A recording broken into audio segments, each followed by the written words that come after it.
I know this comes as no surprise to anybody who's literally ever met me for even 5 minutes, but Halloween is my favorite holiday. I get people at the bar who always ask me like, oh, did you get those tattoos just for Halloween? And like, yeah, I got them. And then I get them removed every year. And then I get them put back on just in time every year.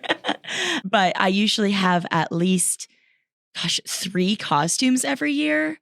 I don't know. I've been thinking back on some of my favorites. Do you guys all dress up every year? Like, what's your favorite costumes you've ever worn? I'm a cosplayer, so I dress up even when it's not Halloween.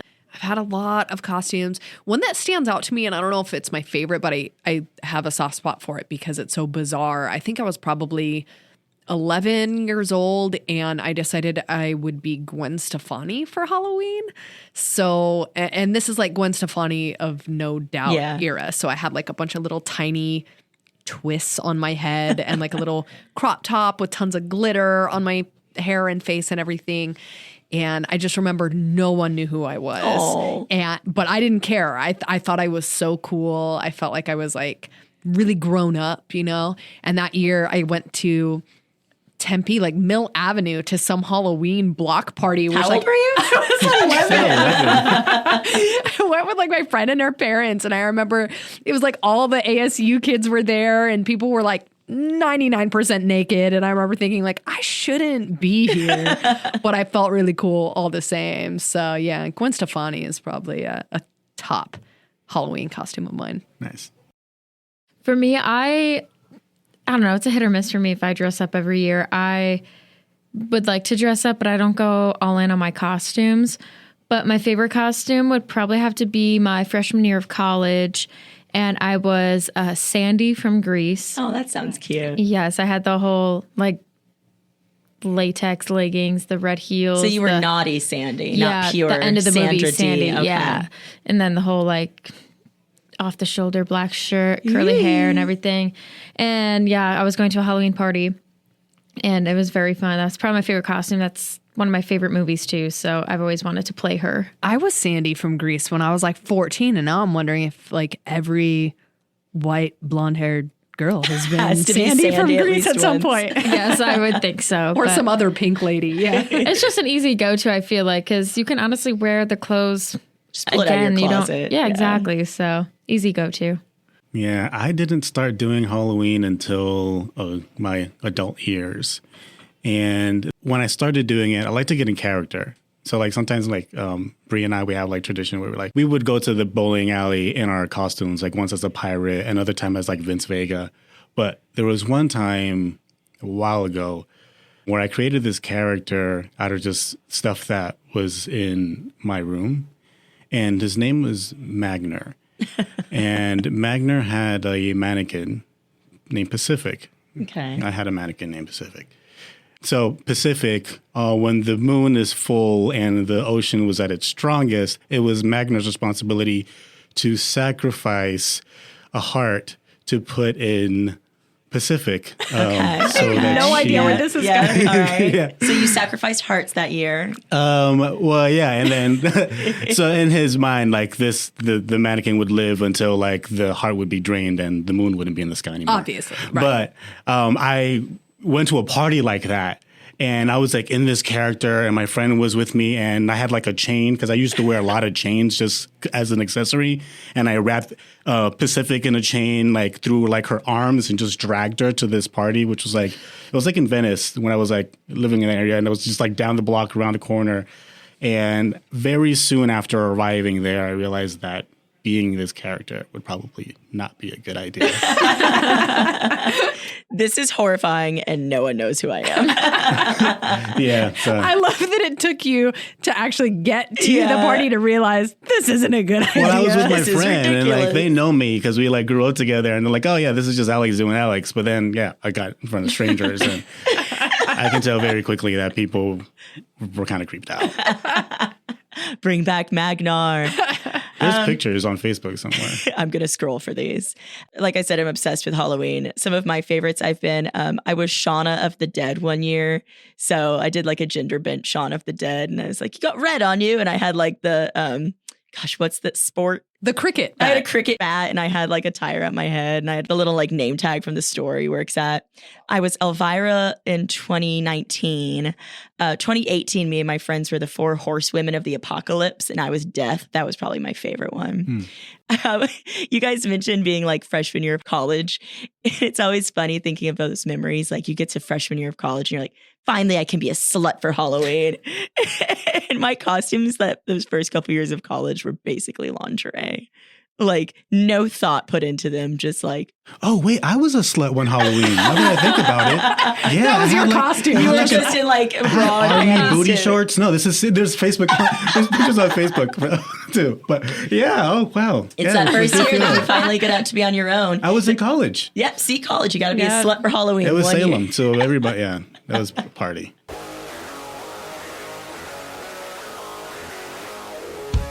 Coming in hot from Olympus Games in Mesa, Arizona. It's the Pop Culture Junkie Podcast. Welcome, ghouls and ghosts, woo, to the Halloween special of Pop Culture Junkie Podcast. I am your host, Shauna. I have no spooky voice. I was going to try something. I'm Hayley. I'm Nicole. That's good. And this is Alexander. Turn into a dog at the end there. Arf, arf, arf. And now everyone is terrified and tuning out. Thank you for joining us this week. We have a lot of super fun and interesting and unique things on the agenda for this episode. But we want to go into our Pop It and Drop It's Halloween style. So let's all talk about what we recommend our listeners listen to, watch, read for Halloween to get in the spooky spirit. Yeah, I mean, I talked about Candyman recently because that came out a couple months ago. And the new Chucky series, those are things that, I'd pop. So I recommend people to watch. But I would say if you're like into like scary stuff, I would definitely pop Rec 1 and 2. And Rec, R-E-C, as in like record, like the camera recording. And it's a foreign film. It's in Spain. It's like this journalist who is doing the show called While You Sleep. And she's profiling these firemen. And then they get a call to this building. And then it turns out that building is quarantined. And then people start dying. Ooh. And it's pretty terrifying. So it's supposed to be at the perspective of like this TV show that, is now held hostage in this building because of something going on. And I say watch Rec 1 and 2 because it just all comes together. So Rec 1 and 2, they're the same story, but they're told in different perspectives. So the first one is the lady in the TV show, and the second one follows these kids with a camera that are just trespassing into this building, and then like their stories intersect. And it's really scary. It's really scary. Don't watch it at night. Actually do. And just make sure you have something to cuddle with. A stuffed animal, a dog. Nice. So yeah, pop those two. I would definitely say if you're into the scary stuff. Ooh, nice. Well, I'm kind of the wuss of the groups. I do not love scary things. So my recommendations for Halloween are not super scary. So if you're like me and you want to bypass the gore and maybe be able to actually sleep at night, then I recommend watching Muppets Haunted Mansion on Disney+.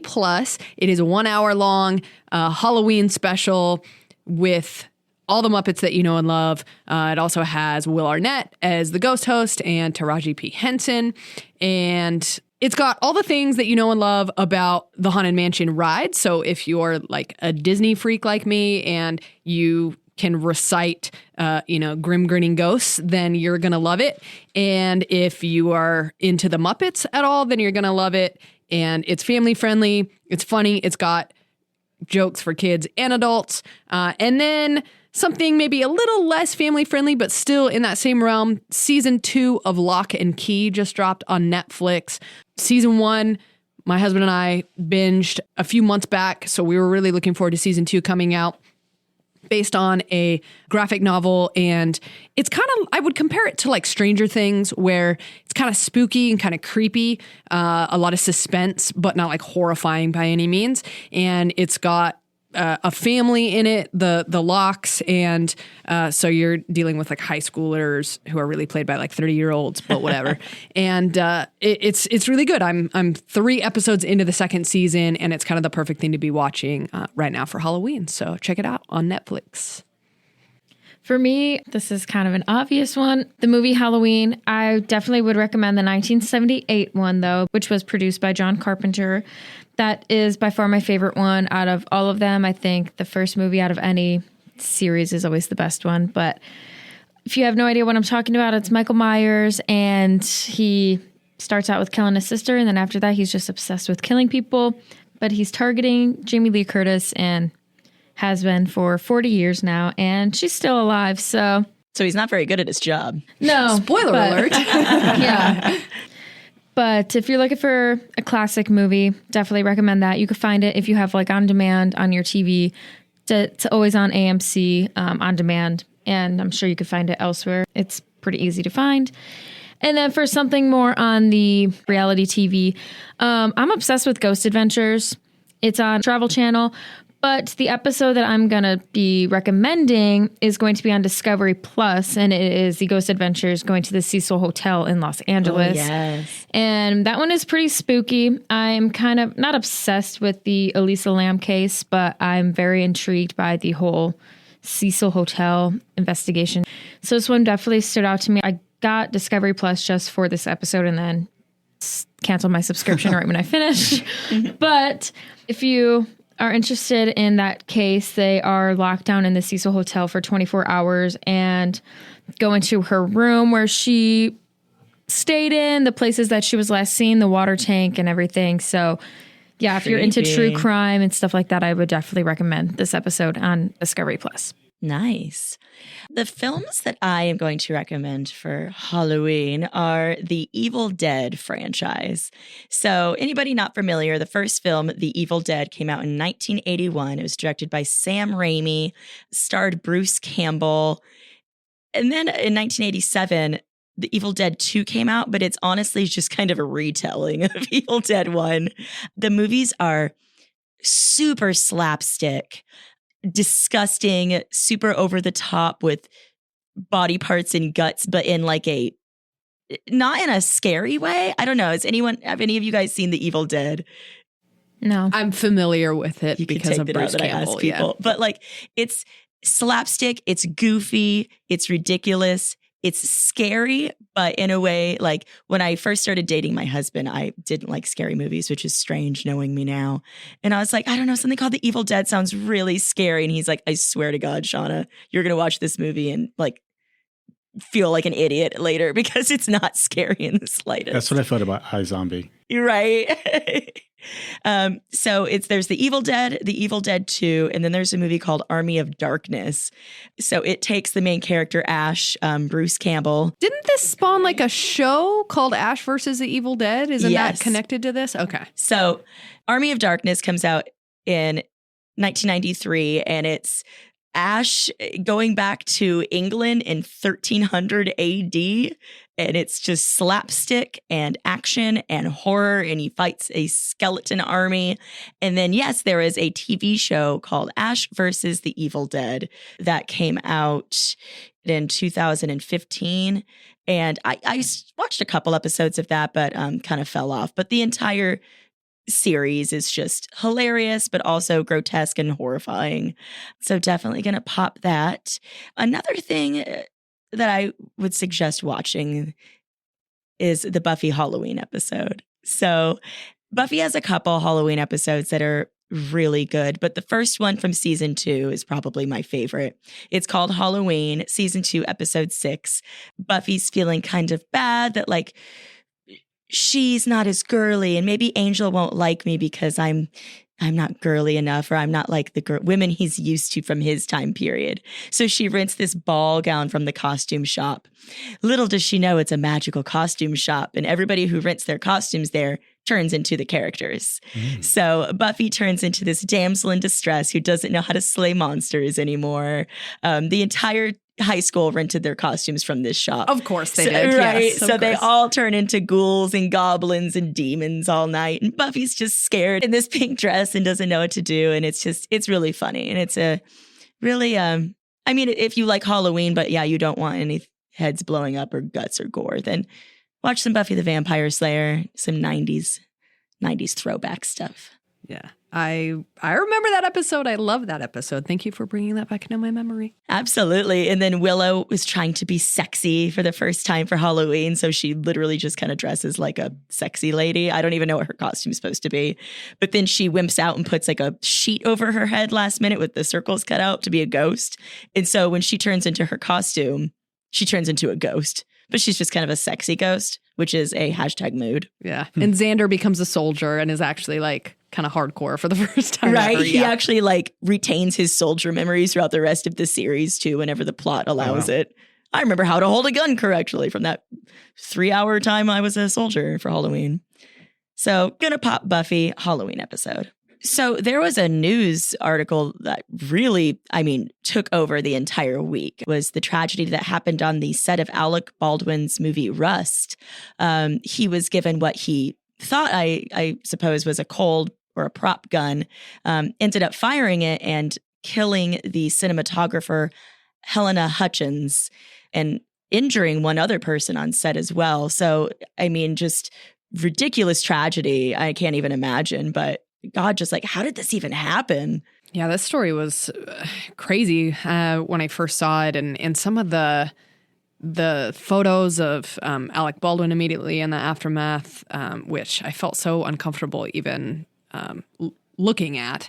But I was reading about it today because more updates keep coming. Like every few hours, it seems there's something new. And it was saying that he had been practicing drawing his gun, and he'd been practicing like a cross-body draw where you, draw it from your holster and cross to the other side. And he was just practicing. And the gun went off, and he had no idea that it was loaded because it shouldn't have been, right?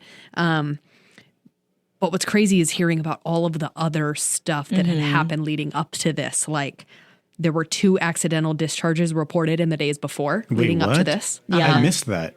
Yeah.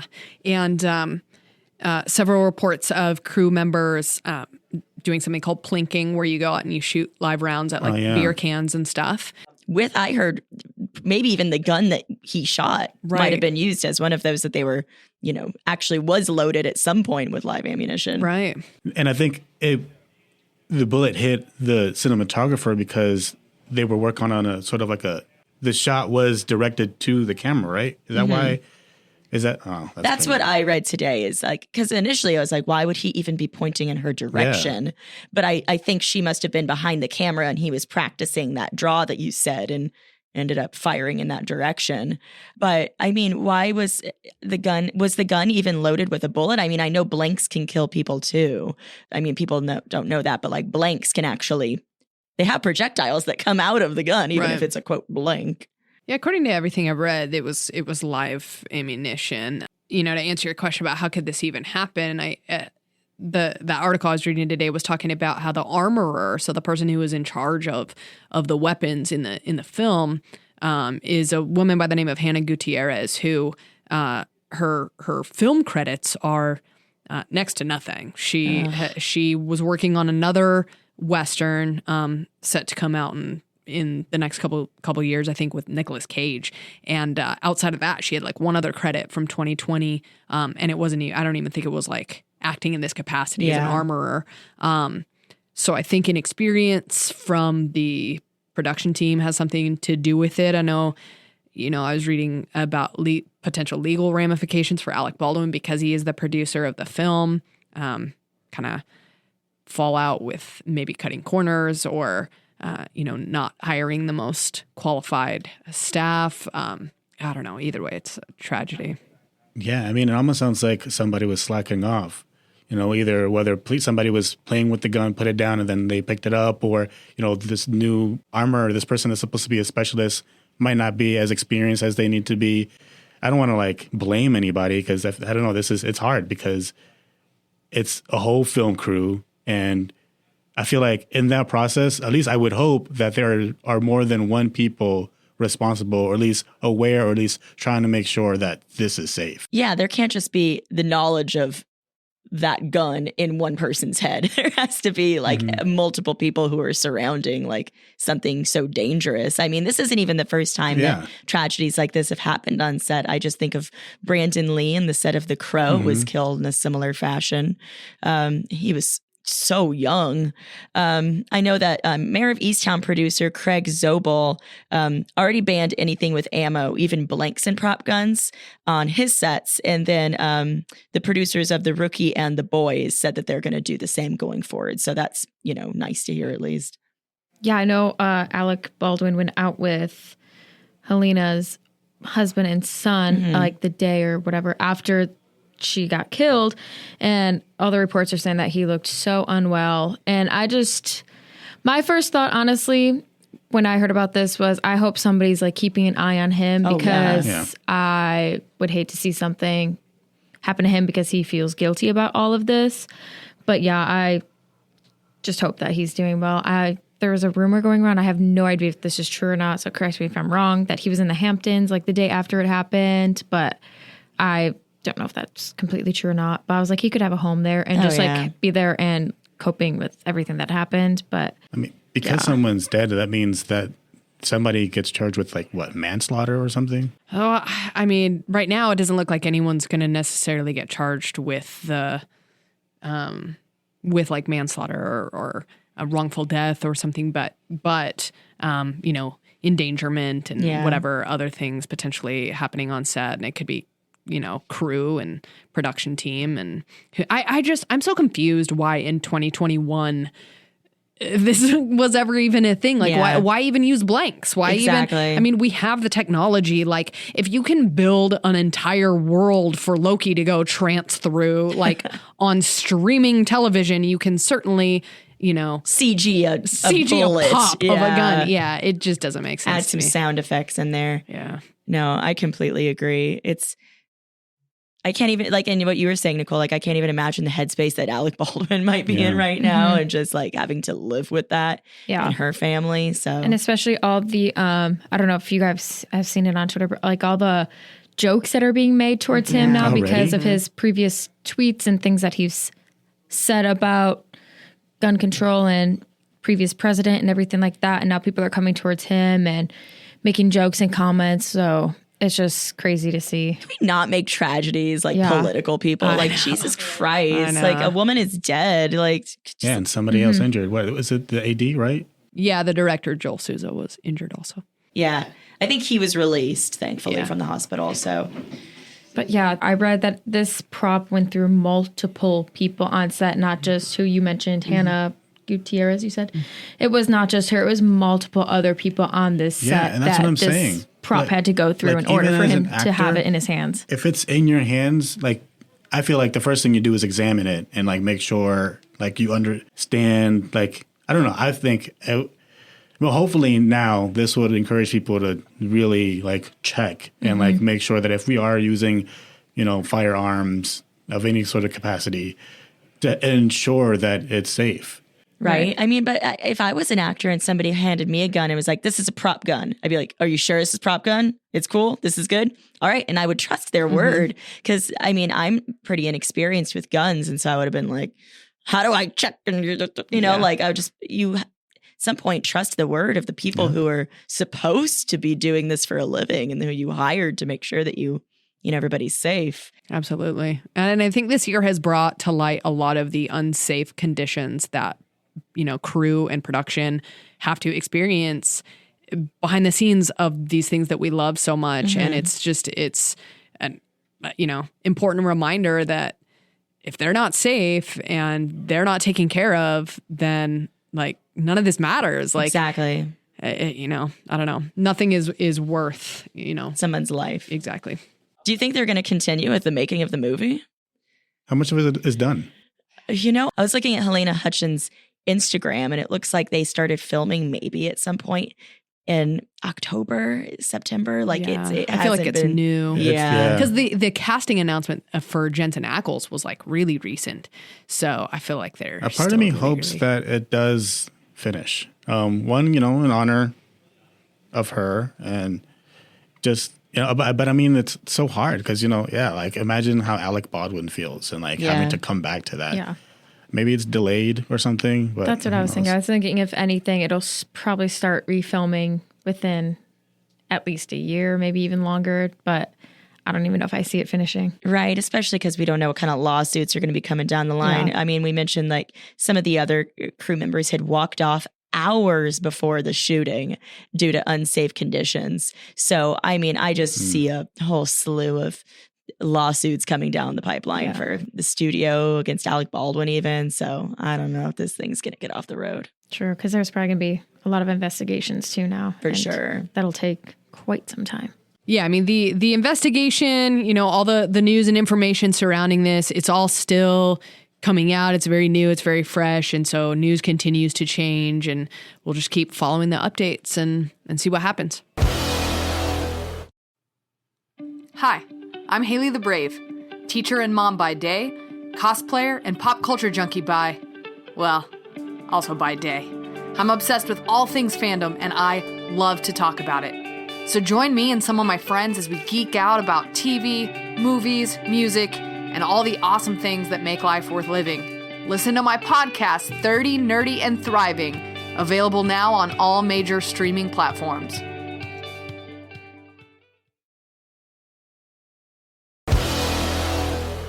So, you guys, I got the chance recently to sit down with writer, actor, and producer Greg Sestero. We had a little chat at the bar at Majestic Cinema in Tempe, Arizona. Oh, Yeah, you have such a cool job. Tell me more. Well, you get to check it out right now.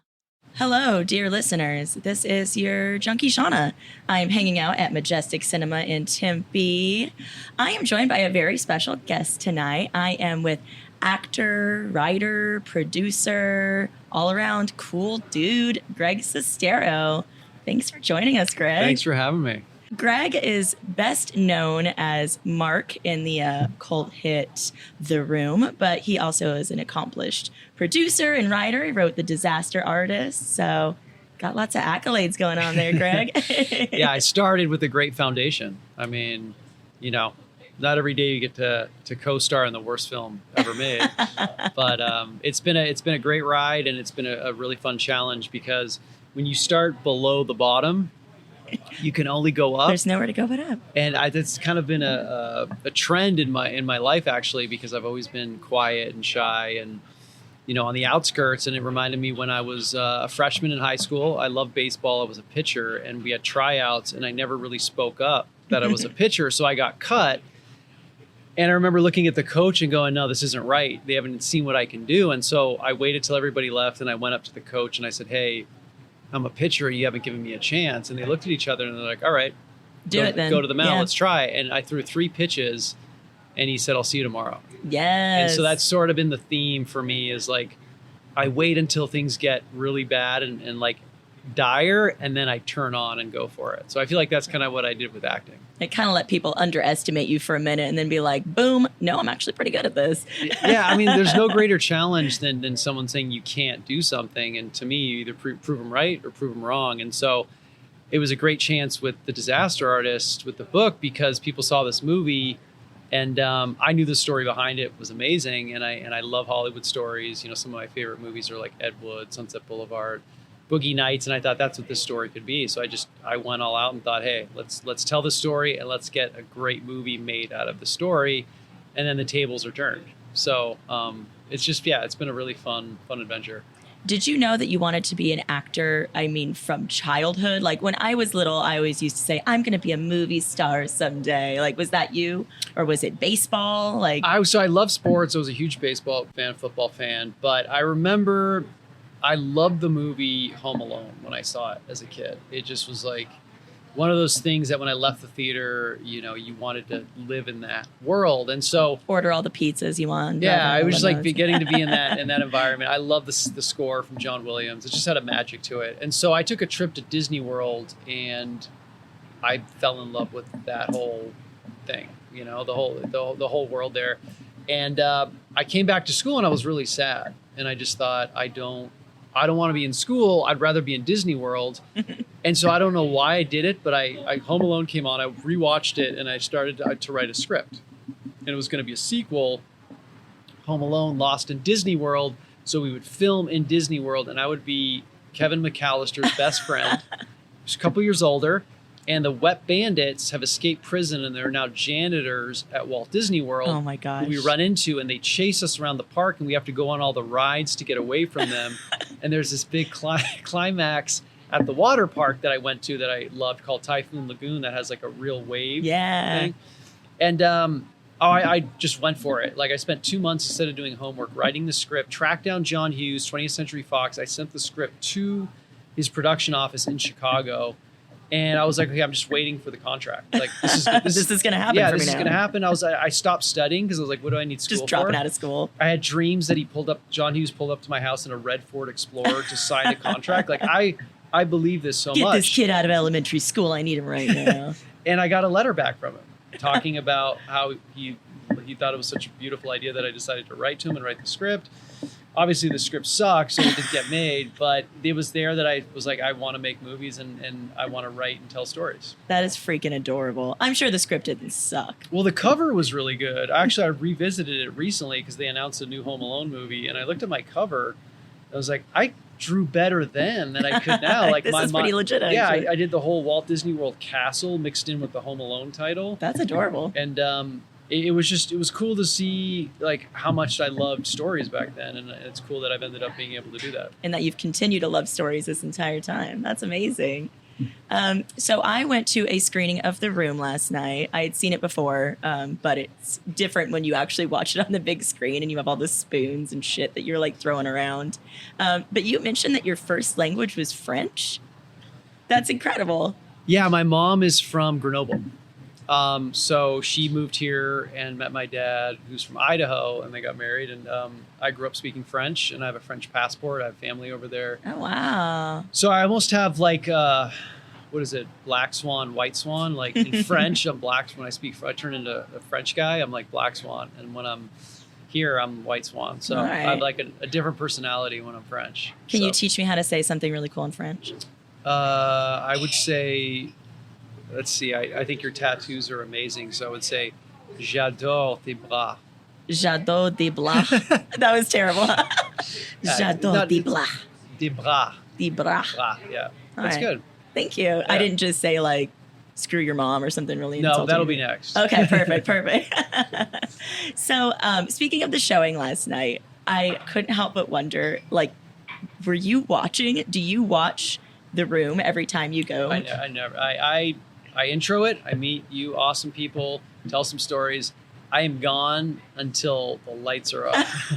I've never. Yeah, I've seen it like 6 times throughout the last almost 20 years, and it's usually with a crowd if I'm doing live commentary. Yeah. But I've never watched it. It's amazing to watch with a crowd. Like I peeked in at times just to like see the response, and it's always amazing. So it's not like I don't watch it because I don't like it. It's just, you know, there's so many other things, you know, catching up with friends or for working sure. or just out to dinner. I mean, I barely listen to myself in this podcast. Sometimes I'm just like, I already heard it. I was there. I don't need to relive it. But it's, I mean, I think with any film, even if you love it, you see it for a few times, you see with the crowd, then you know what the movie is and you know where people laugh, where people get emotional or whatever. And then you realize, okay, the movie it's on its own now and it's good. Letting it stand on its own.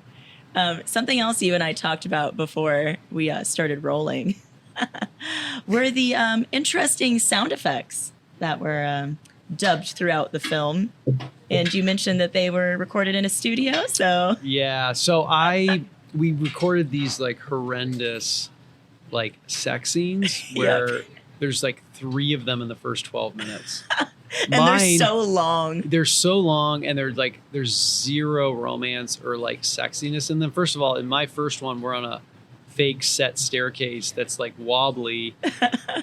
I have my jeans on and like we're just kissing to We this. were wondering, like, does he ever penetrate her at any point in this That was- entire scene? It was just like, a makeout. just making out in the stairs.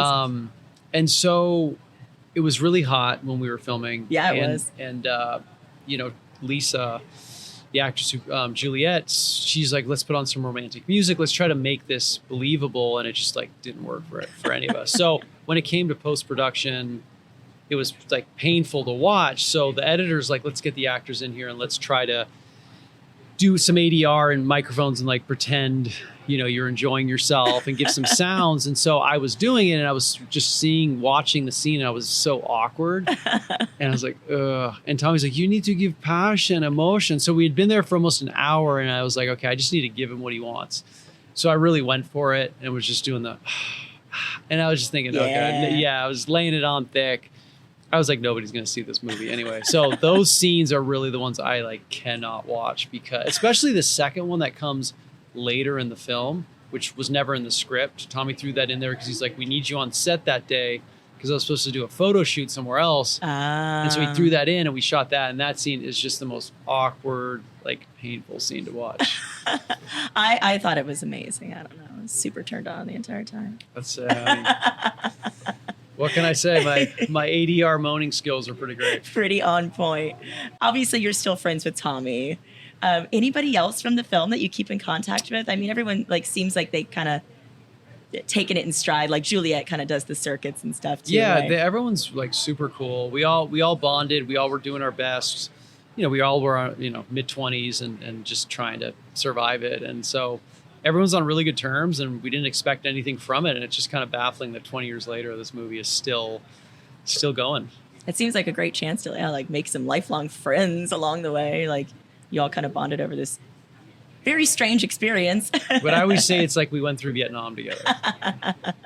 Have those flashback memories, the set, the parking lot of the room.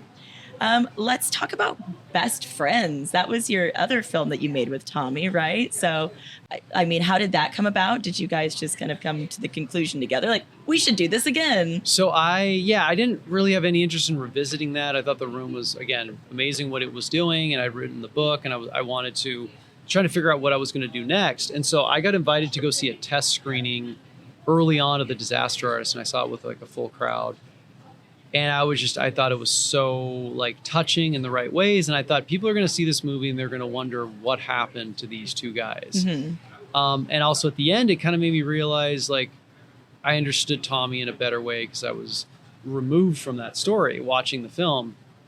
And I thought, wouldn't it be cool if Tommy got a chance to just be an actor and like put him in a part where he's just kills it, where he just fits that role. And he can just show up and be himself, and really we can tell a story with him as the lead guy. So I went back, took a couple weeks, and I just started writing a script that was based on a road trip he and I took years ago up the California coast, where he thought I was taking him up there to try to kill him. Like most best friends do on road trips, right? I wasn't. I was just looking for a hotel room, and I didn't want him to come with me because then he thought they were going to think these guys are doing heroin or drugs or something. So I was like, wait in the car, stay here. And he's like, my God, you have a secret, huh? So I wrote the script really quickly, and I hit him up. I'm like, hey, I got this role for you. Would you be interested in doing it? And he's like, yeah, we can try to make new movie. I see what you're doing, but I have one request. What about if you and I are same height in the movie? Perfect. Very interesting demand. So we got these platform heels made, which were amazing. And that was sort of a shtick for his character. So I was like, let's go out and shoot a couple days and see where this goes. Let's see if, we still mesh. Got the magic. We went out, we shot a few days, cut a trailer, released it.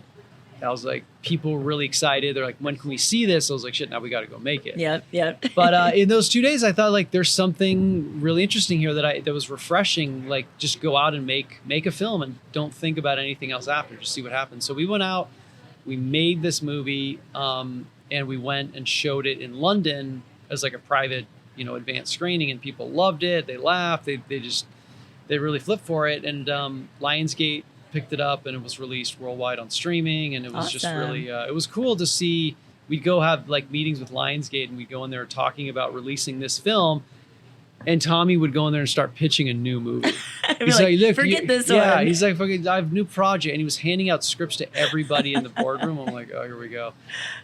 Oh my But it was Best Friends was a really fun ride. It taught me a lot, and it just showed me the power of like, don't wait. If you want to go out and make something, go make it.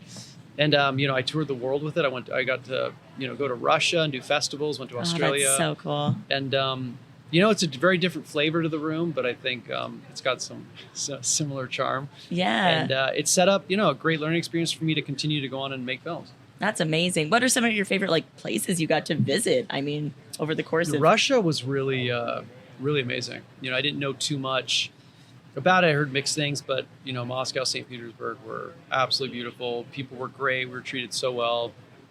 I've been to Iceland, which is incredible. Yeah. Iceland is amazing. Obviously, you've been to France before. Definitely. Yeah, we did. Yeah. We did this amazing show in Paris at a theater called the Grand Rex, which is one of their biggest theaters in Paris, and we did 2 nights there. It's just been incredible to travel to Finland, Denmark, all over, and it was really fun. That's incredible. I hope that's where the podcast takes me someday. I want to start traveling the world and podcasting. Let's do a recording at the Blue Lagoon in Iceland. Absolutely, let's book on it. Water. Oh my gosh. Make this happen. Yeah. I also want to address something that people who are listening probably won't notice, but I'm in full Halloween costume right now. And I want to know what your plans for Halloween are. So I'm going to be throwing a big Halloween party this Friday night. Nice. Right now my costume is Beast from Beauty and the Beast. Okay. You got like the full hair and makeup and everything. Yeah. Nice. I'm going to be going for it. Yeah, we're going to have a really great Halloween party. Costume is your ticket in. You got to be dressed up. Okay. Right now, as I told you, I'm Jasper from Twilight. Yes, he's in an amazing costume. I should have mentioned that too. Greg is in full costume. I did go out to dinner when I was in Salem, and the waitress said, I'm getting strong Jasper vibes from you. And I was like, okay, I guess this is my costume. There you go. But Halloween is my favorite holiday. Me too. And where I live, they go all out. It's the town where they filmed the original Halloween in 1978. Oh, wow. And where they filmed Back to the Future. So the town just goes all out. And for me, Halloween, the month of October, I look forward to it all year. And when November 1st hits, there's just this huge letdown. Right. It's always like kind of cloudy the day after Halloween. You're just feeling, I don't know. I try to just enjoy every day. And I try to do Halloween like 4 straight days. Absolutely. Same. Honestly, my vibe is kind of Halloween all year. But the minute it gets to that like weekend, I'm like, let's do it. Totally. Keep it By going. the 31st, you want to feel like another night. Right. Yeah. Absolutely. Different costumes every single night. So Miracle Valley is your latest film, and it's a horror film, right? Yep. That's all. Horror is probably my favorite genre. And last year, obviously, things were all shut down. So for me, I waited until October to be able to do some special advanced screenings, and take it to a few cities that I really love. And so I've been wanting to come back here to Tempe, and the movie is about a story, basically inspired by a story here in Arizona. So it's kind of amazing to be showing it here in Arizona. Almost the incident that happened in Miracle Valley was October 23rd, 1982. Oh, so almost it's almost the to the exact day yeah. that we're showing it, which is, I didn't plan for it, but hey, maybe they were Halloween fans too. But it's really exciting to be here after all this time, and being able to show it with the crowd. So, what more can you tell us about Miracle Valley without spoiling it too much? So I love 70s horror. Movies like The Hills Have Eyes, the original Halloween, Race with the Devil. Just films that have a grittiness to them. They have an over-the-top story with characters that you're intrigued by. You don't quite understand their choices. There's twists. And so I just kind of went out and tried to take that passion and tell a story like this. But it basically, my character is a photographer who's invited to try to capture a photo of a very rare bird. Okay. It's about a cult. So of course, if you're intrigued by like Manson, Jim Jones, it's tying into the original history of the Miracle Valley story along with these new characters. But it's something that I tried to tie in, like where I was living in Arizona when I was writing the story. Bird watching is a really big thing. Like people come from all over the world to get photos That's of birds. such a thing in Arizona. All of a sudden, I have all my friends who are into bird watching out of nowhere. Yeah, so I use that, and I'm a Hitchcock fan, obviously, and so, it's we've tested the movie. People are really surprised by it. Again, I feel like anything I do, I want to make sure to give the audience something totally fresh and original. Mm-hmm. I never want to just throw something out there. I want it to really be thought out and make sure that the audience doesn't know what they're going to get. So for me, it's really cool to bring an audience in here and not really have them know what they're getting into. Yeah. And just step in and be, taken on the adventure. Those are always my favorite kind of movies where it's like maybe I saw one trailer or a teaser, but I honestly don't know what it's going to be about. And then it's like when I saw Dune a couple days ago, I didn't know what that was going to be about. Go in, watch it, ended up loving it, just like to be surprised, right? Yeah, because I feel like right now we get like 3 trailers, we get so many different posters, so many different interviews, and you show up and you have an idea of what you're going to see. So it almost spoils the movie sometimes. Yeah. Speaking of horror, you were also in Bly Manor, which oh my gosh. So I've been following you on social media for a little bit, I have to admit. And so the minute I saw you in Bly Manor, I was just like, it's freaking Greg Sestero there. What's he doing there? How did that come about? So you had no idea. So you just sat down and watched it, and then... Yeah, I mean, I like Flanagan's work, and I had watched Haunting of Hill House, but I recognized you because, like I said, I've been following you for a minute, so...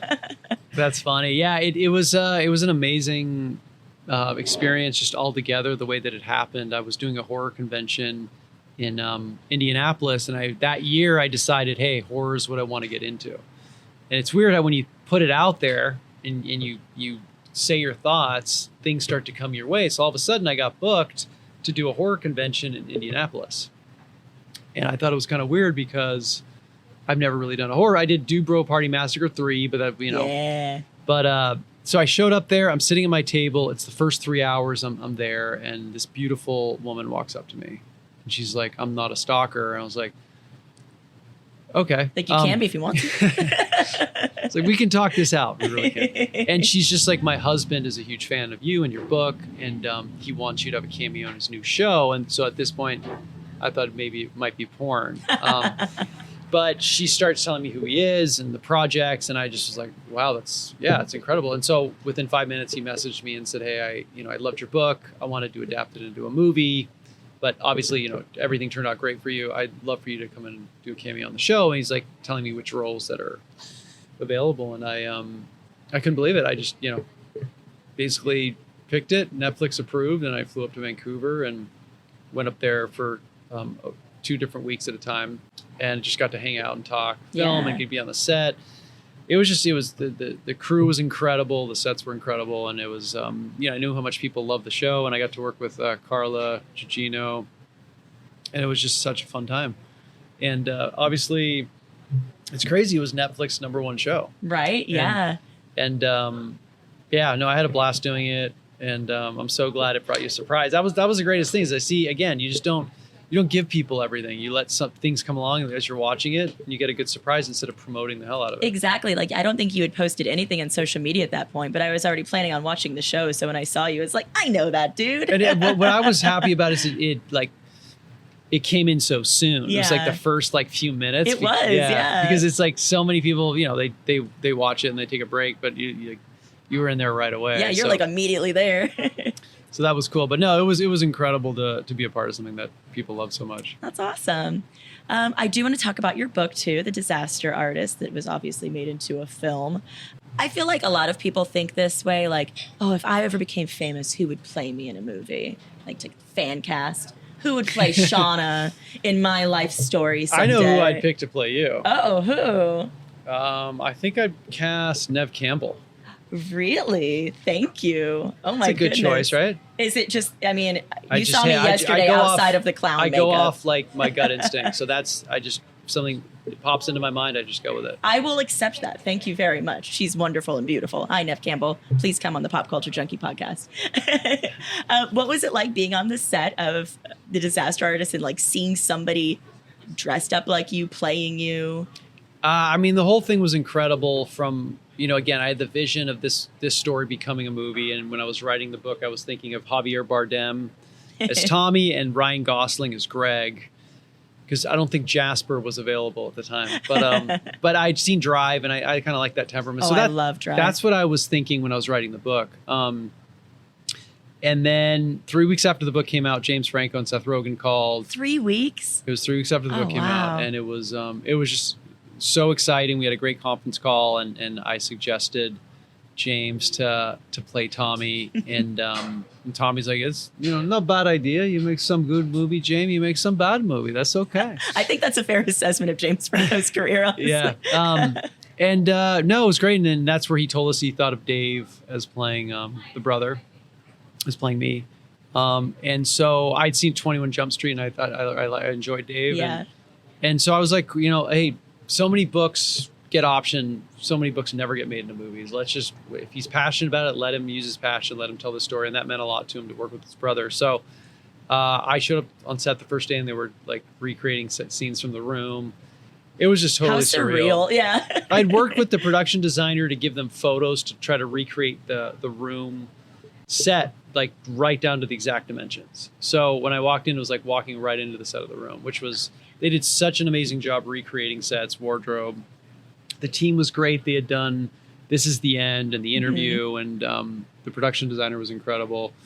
So I went to set every week. I got to hang out with like Bryan Cranston and Bob Odenkirk and talk to them about what they thought about the book. And just the whole thing was really amazing therapy, getting to go these scenes that you had lived and then are now recreating it. Yeah. And I just got to be there and enjoy it and soak up all the talent and all the, lessons that they were doing. And it was cool to see like such a talented group of people working so hard and also having fun. And that was something that I said, this is what I want to do going forward. I mean, I've seen YouTube breakdowns of like scenes from The Room and then the Disaster Artist, like side by side, comparing them. And they look like down to just the mannerisms that people have and like it's the steps people take. It's so funny. No, they were so passionate about it, and that's what it takes to get movies made. Yeah. And so it was intoxicating to be around that. It was contagious. Was Tommy okay with the way he was portrayed in the movie? He was happy. Yeah, he said, I approve 99%. 99%. Yeah, he only went to set once when he did his cameo thing. And I think he had a good time, but he was very happy with the film. God, your Tommy accent is so on point. I mean, obviously you've had years to perfect this. I feel like I could probably impersonate my best friend pretty well, but she doesn't really have as pronounced a voice as Tommy does. Yeah. But you got that on lockdown, man. Yeah. Being the Pop Culture Junkie podcast, I would be remiss if I didn't ask you about what you're watching and reading and listening to right now. So I'm really into the UFO culture right now. Nice. When I was living in Arizona, I did a UFO night tour in Sedona, and just listened to so many different stories and podcasts. And one of my favorite movies from the 90s was Fire in the Sky, about a real life UFO alien abduction.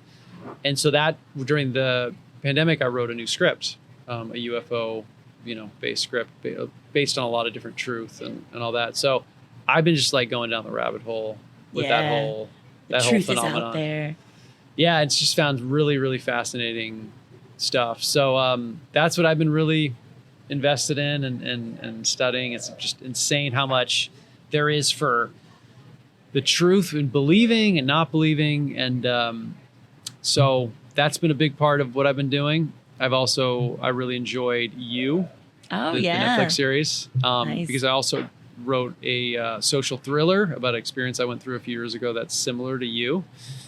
So I got really into that. And also, I'm not going to lie, I'd never seen Twilight until late July on my couch, and I watched all of them on Netflix. I'd never seen them, and I was like, you know what? These are kind of fun. I need the Greg Sestero review of the Twilight movies. I mean, it had a little bit of the so bad it's good, but I don't know. Maybe I was where I was at. I enjoyed Twilight, and I was like, this is kind of fun. I think they're better than the Star Wars reboot.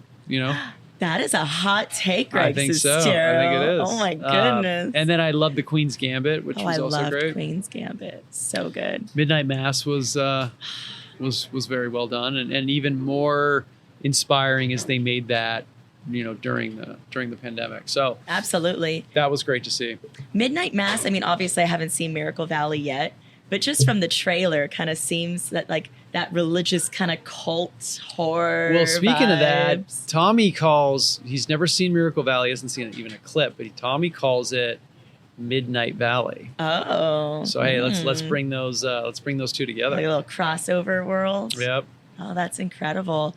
The haunting of Miracle Valley. Why don't we just combine it all together? Let's make this right now. We'll do a podcast about it afterwards on what you said in Iceland, right? Yeah. Okay, this is coming together. Yep. I'll bring the clown costume. You can bring the Jasper costume. Yep. It's going to be great, man. Yeah. October cannot end soon. We need to extend October. We need to keep this going. Just keep it going. Keep the costumes going. I mean, I guess tell the people what you got going on tonight. What brings you here to Arizona right now? What's going on after we're done recording? Yeah, I'm at the Majestic Theater tonight. We're going to be doing an advanced screening of Miracle Valley. First time showing in Arizona. And then I'm going to Tucson tomorrow night, where we're going to be doing another big screening at the Loft Cinema with cast and crew, local cast, because we filmed it near Tucson. They're all going to be there. Oh, that's so cool. They all get to go. It's got a lot of people are going to be seeing it for the very first time. I think that's a big thing. I didn't really send anybody the film because I believe they should see it with a crowd for the first time. Yeah, in a theater. So that'll be exciting. And then I am continuing on and doing a bunch of screenings and festivals, and so.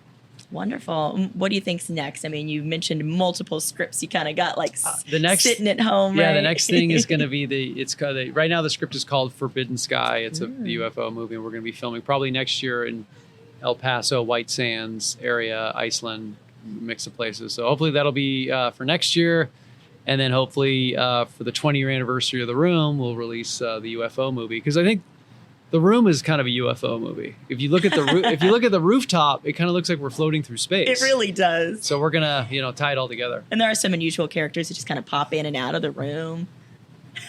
The Room was actually made by an alien after studying soap operas, and he went back to his planet. He made The Room, and so we're gonna have the VHS tape. We're gonna tie it all together here. It's gonna blow your mind. It's just like the Sestero verse. It's all coming together now. Yeah, it's gonna make people want to revisit everything, and then you're gonna realize Best Friends is a sequel. We're gonna tie it all together for the 20-year anniversary. You need a prequel of you two as kids, and then cast. Some, that's true. There you go. That's a good point. Prequel time. Yeah. As long as they're not as bad as the Star Wars prequels. That's true. We got to make them just as good as Twilight. Just as good as Twilight. That's going to be Jasper, the pinnacle of who film. else better to take it on? I think you got this, man. Well, thank you so much for sitting down with me, Greg. I want to thank Lauren Knight from Majestic Cinema Tempe.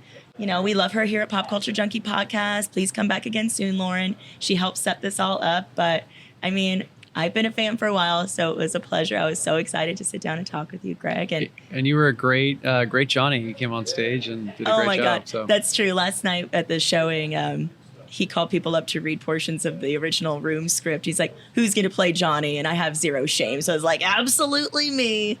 But my accent was not on point. I kind of went like an Italian route, I think. I don't know. It all works. So when you have great writing, everything comes together. Absolutely. It's just amazing, incredible writing. Clearly.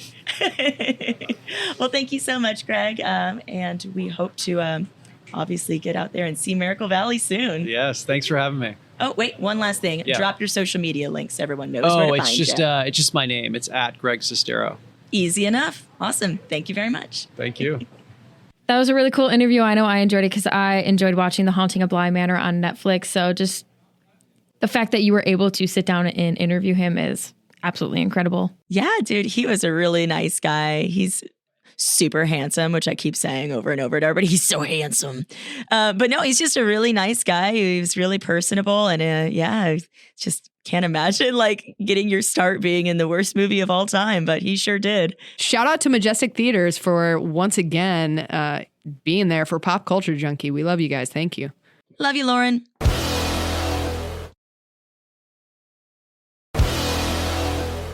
Got something in store for y'all. Little quiz to determine who is Halloween royalty and who is just a Halloweenie out of the Pop Culture Junkies.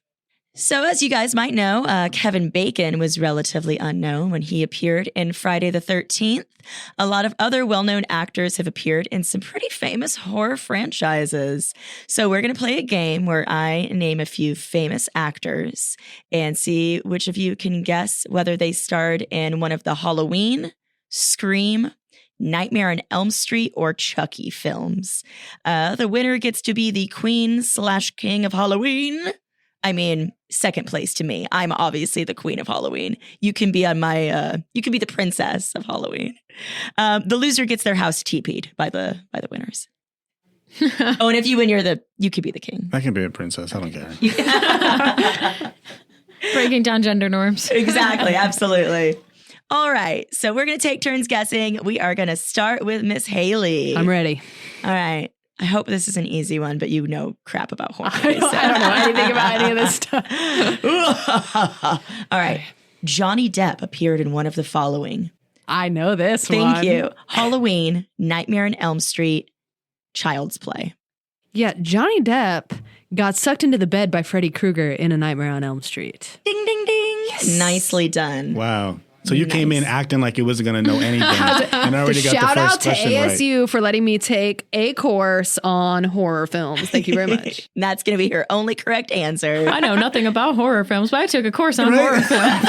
Okay, Hayley. I've only seen 4 of them. Listen, it was at ASU, so she still doesn't know much about horror. The 4 Scream, Nightmare on Elm Street, Child's Play. No. I've only seen 4, and one of them happened to be Nightmare on Elm Street. All right, Nicole. Patrick Dempsey appeared in Scream, Child's Play, Nightmare on Elm Street. My husband, Patrick Dempsey, appeared in Scream. Oh, Ding, ding, ding. He's so McDreamy. He's so McDreamy. Did he die in Scream? Scream God, 3. I literally just watched it yesterday. Did he die, girl? For bonus Does he points. die? I just remember seeing his face and saying, ooh, love that man. And then his face gets ripped off. Yeah. And you went, ooh. He plays Mark Kincaid, right? Yeah, he's like a reporter. Detective Mark. Oh, no, he's not a reporter because that's, Oh, hi, Mark. Oh, hi, Mark. How's your sex life? yeah. Does he die? Oh, no. It is possible that Patrick Dempsey could return as Detective Mark Kincaid in the upcoming film Scream 2022. Okay, well, gives me another reason to go see it. There you go. All right, Alex. Tyra Banks appeared in A Nightmare on Elm Street, Scream, or Halloween. I'm going to say Halloween. Ding, ding, ding. Oof. Tyra slayed in 2002's Halloween Resurrection. Yo, that was stressful. You guys are all killing it so far. Get it? Killing it. Oh, wait. No, that's not one of the franchises we're talking about. All right, Hayley. Katherine Heigl appeared in Scream, Nightmare on Elm Street, Child's Play / Chucky. I'm going to go with Child's Play. Dang, yes. Katherine Heigl was in The Bride of Chucky. Oh, yeah. Nicely. Somebody start being bad at this. It's okay. I'll probably get this one wrong. All right. Nicole, rapper Redman appeared in which movie franchise? Why are you giving me these people I don't know? You don't know who Where is Redman Neve Campbell? Where is Listen. Courtney Cox? Where is my girl Kyle Richards? Those are too easy, girl. Redman. Halloween, one of the Chucky films, or Nightmare on Elm Street? You know, since he's Red Man, we're going to go with the red hair down and say Chucky. Actually, yep. Oh, sweet. Cool strategy. I'm not sure if those two coalesce at all, but yes, he was in Seed of Chucky. Sweet. Seed of Chucky. That sounds You grotesque. didn't see that? It was pretty gross. Oh. All right, Alex.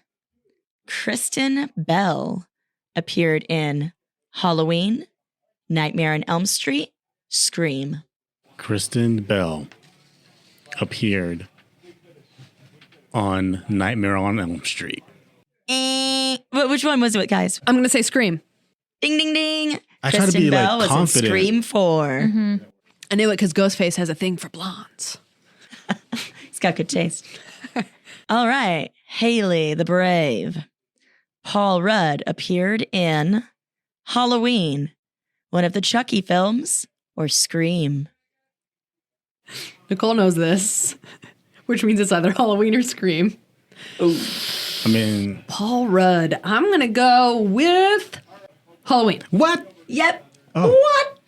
Ding, ding, ding. Paul Rudd was in Halloween, The Curse of Michael Myers in 1995.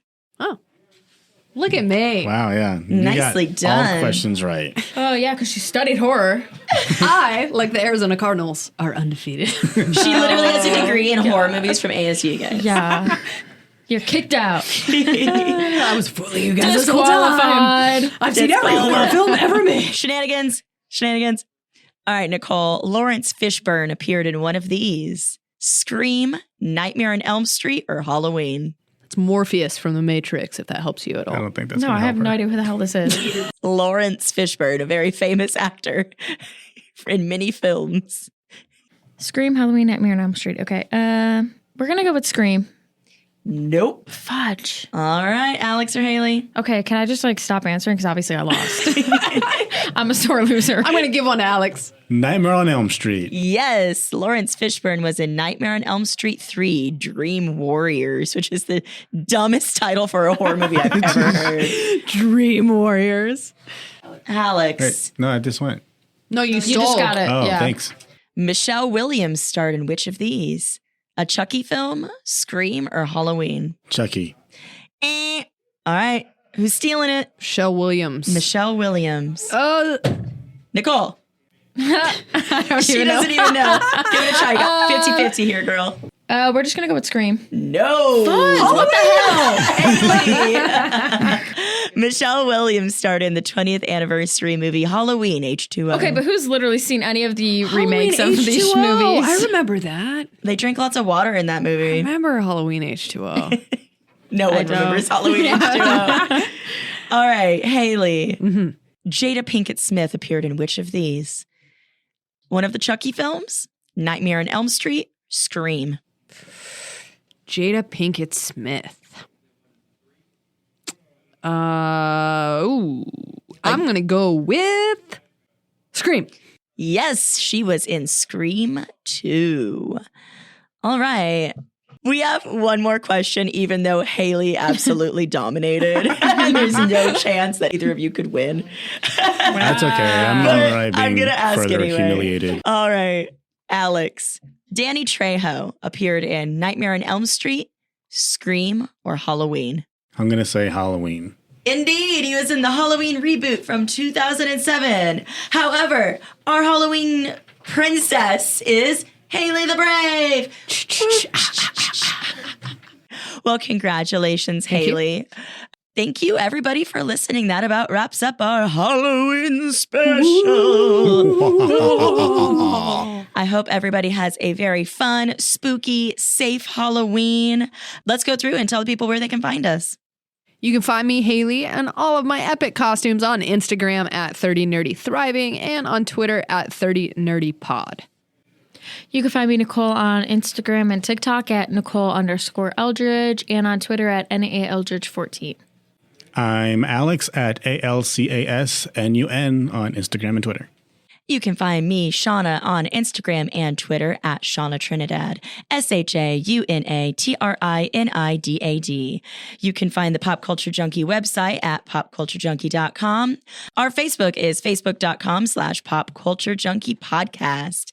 Our Twitter is at popjunkies, and our Instagram is at pop.culturejunkies. Make sure to join the Pop Culture Junkie support group on Facebook, where we have discussions about our latest episodes, post memes, and dreams. Make sure to tune in next week and come back for another hit of pop culture.